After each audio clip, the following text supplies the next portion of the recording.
How's it going, everyone? This is Kevin. Today I want to bring along with me to try out this little secret to see if it makes my shots more cinematic. So let's jump right into it.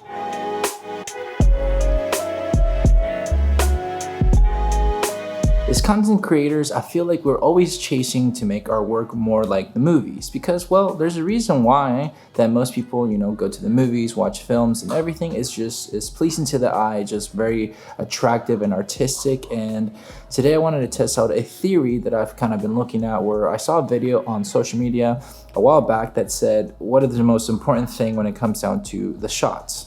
Most of them said about the same thing. It said, the lighting, get the right lighting, which understandable. I mean, you always want to have good lighting for the nice shots. I mean, even right now could be better. But one of them said, make sure you haze everything. Add some haze to it all, because that's just what makes it more cinematic feeling. So it got me thinking, what if I use a fog machine that I got online that's relatively cheap to haze it up a little bit in here, use a little bit of the lighting that we're going to be getting here shortly through my living room to try to get some nice cinematic shots here at our house using more natural lights, and see what we can come up with and see if the haze makes a difference, so that we can do some with and some without and go from there. Because my main thing is going to be to see if the haze really makes the shot a lot better or not, which I have a feeling it's probably going to make it better, since obviously every movie apparently uses it. But I want to see what big difference does it do, to see if it makes sense to use it most of the time or every time and make something cool out of it here at home while we're just enjoying the nice little evening, because I thought it would be something fun to do.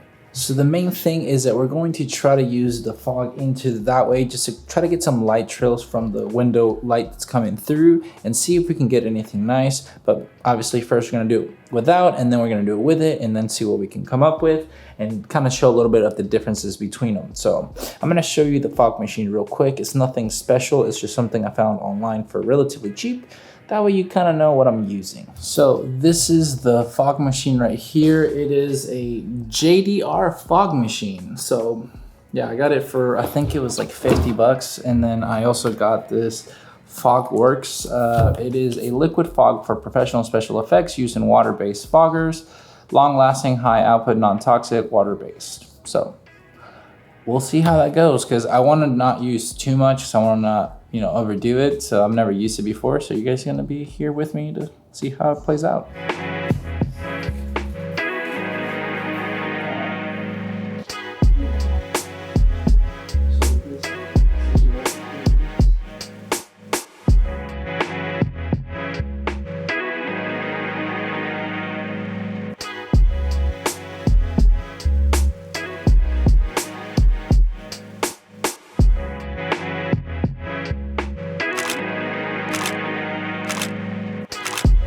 Now we're done with the ones without the haze, so we're gonna now start adding a little bit of the fog kind of haze to see how it works. Obviously, probably would be better to have those high-end haze machines, but we'll make it work.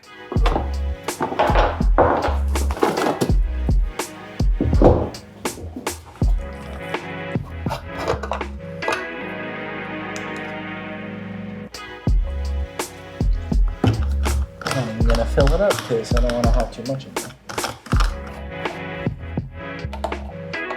So we're just gonna let the machine warm up a little bit, then we're gonna start adding a little bit of the haze/fog, and then we'll start creating the goodies. Hopefully it'll work out how I have in mind.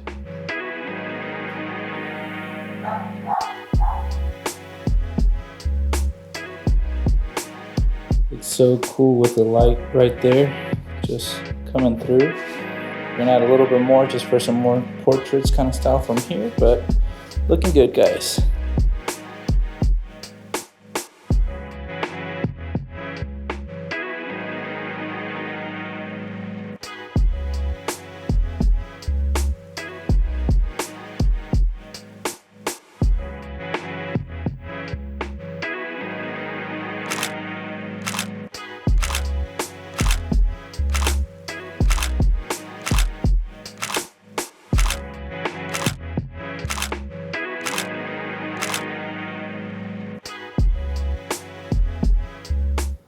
So what did you guys think of the comparison between without any kind of fog or haze versus the with? Honestly, I'm kind of not surprised at the end of it because I know that's why they do it in movies and everything like that, but it makes just a shots just become so much more dynamic and different that it's just really cool to me. I think having that separation because of the haze and like adding kind of layers to your shot, it just makes it more quote unquote cinematic, and that's a typical kind of term of it, but it just makes it more like pleasing to the eye. It just makes it nicer, it just makes it smoother, that it just makes you want to kind of be involved in that photo or video. That I thought it was really, really cool. I was actually surprised of how much better I liked it versus than without. It's just kind of a bit of the light kind of trails kind of coming through because of the sun hitting the fog. Just looked a lot nicer to me. Like right now, just having it just kind of coming through is something that I think is pretty cool. It just adds a lot more dimension to the shot. Kind of nice to have just like a little, you know, $50-ish like fog machine that can just add a lot more benefit to your shot just to make them a lot nicer. I'm sure if you have those like little portable like haze machines, there's like one that's like a dragon something called, I don't know, I saw it. It looks cool and all, but for the price point, I really don't feel like spending like 500-ish bucks, I think it was. So yeah. But at least having this little kind of fog machine to be able to bring it with me and just plug it in and let it go and do its thing, it's actually pretty beneficial. So definitely I want to try to use it more for whenever I try to do more quote unquote cinematic films, if you will, that I want to do, like whether it's short films here at the house or locations, try to figure out how to use them, mainly like indoor parts, because outdoors I know you can get some, but supposedly this one's for internal use only, so I don't know.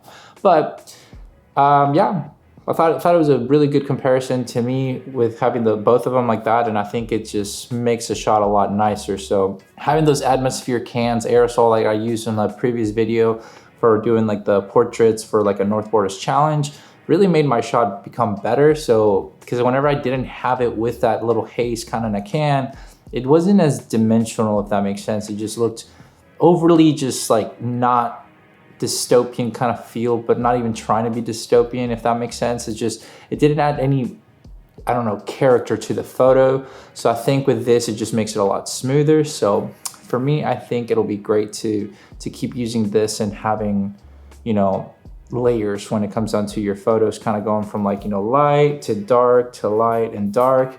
Just makes it a lot nicer to just add a little bit different characteristics to your footage and photos. So hopefully you learned something new with me in this video, and you learned something, you know, to use your little haze machines if you have them.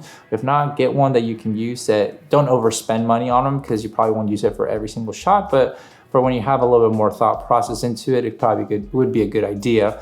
That's why I like, you know, shooting in fog. It's kind of nice outside. So maybe one day we'll get some more fog here in Texas and I'll be able to do that outside. But for now, gotta create my own inside. But with all that said and done, guys, thank you so much for watching this video. Make sure to like and subscribe to this video, and I'll catch you guys in the next one. See ya.